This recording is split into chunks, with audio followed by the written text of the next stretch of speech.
Viewers আজকে একটা গল্প শেয়ার করবো যাতে হয়তো ভালো করে শুনলে কিছুটা মেসেজ পাবেন, যেটা খুবই প্রয়োজনীয় আপনার। তো ওটা হলো এই, একদিন এক বাবার ছেলে নদী পার হচ্ছিল।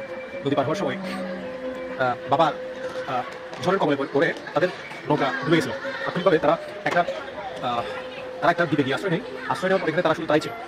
এক্ষেত্রে এখন তারা একদম একা হয়ে পড়লো, এখানে খাওয়ারও কিছু নাই, থাকবে রেস্ট এই ধরনের কোনো কিছু নেই। তো এক্ষেত্রে যাই তারা খুব অসহায় হয়ে পড়লো। তখন তার বাবা অর্থাৎ ছেলেকে বললো যে এখন তো আর কিছু করার নাই, তুমি আল্লাহর কাছে প্রার্থনা করো যাতে করে আমাদেরকে উনি ভালো বাসায় পৌঁছে দেন বা ভালো রাখেন, এখানে সেফ রাখেন, এটার জন্য। এটা ছাড়া আমাদের আর কোনো পথ নেই।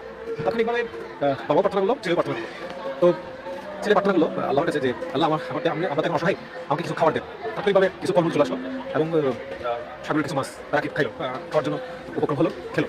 এরপরে একটু পরে সে বাচ্চা চিন্তা করলো যে তাহলে এখন আমার বিশ্রাম দরকার, আমি একটা বাসা চাই আল্লাহর কাছে। তাৎক্ষণিকভাবে আল্লাহর কাছে বাসা চাইলো, বাসা পেয়ে গেলো, সে রেস্ট নিল।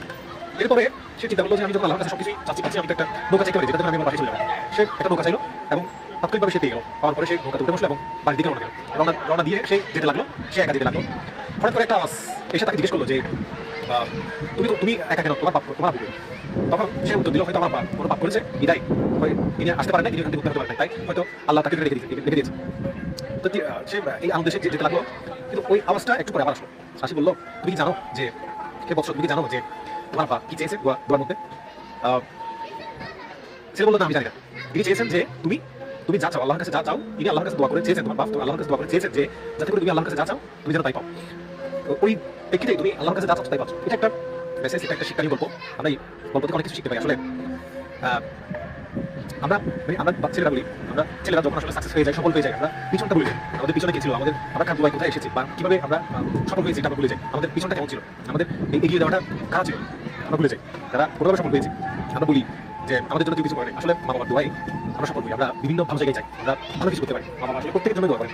কারো মা বাবা চায় না যে কারো সন্তান খারাপ থাকুক, ঠিক তেমনি প্রত্যেকের মা বাবাই চাই যে প্রত্যেকের ছেলেরা বাচ্চারা ভালো থাকুক, যাতে ভালো কিছু পাক। তারা যদিও বা খারাপ থাকে, ঠিক তেমনি আমাদের জন্য আমাদের সময় অসময়ে আমাদের প্রয়োজন অনেক কিছুই আমাদের জন্য তাদের দোয়াতে আমরা সফল হয়ে আমরা পাই। আমরা কিন্তু তা ভুলে যাই, তাদেরকে অবহেলা করি।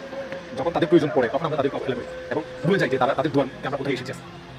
আমরা বলি যে তাদের কোনো সহযোগিতা ছিল না, আসলে তাদের দোয়াটা হচ্ছে আমাদের জীবনের জন্য অনেক কিছু। আমরা সেটা ভুলে যাই। আমরা তাদের বয়স যখন হয়ে যায় তখন আমরা ভুলে তাদের সাথে ভালো আচরণ করি না, তাদের কথা ভুলে যাই এবং আমরা তাদেরকে আলাদা থাকতে দিই, তাদের সাথে থাকারও পছন্দ করি না। অর্থাৎ আমরা নির্দয় হয়ে যাই।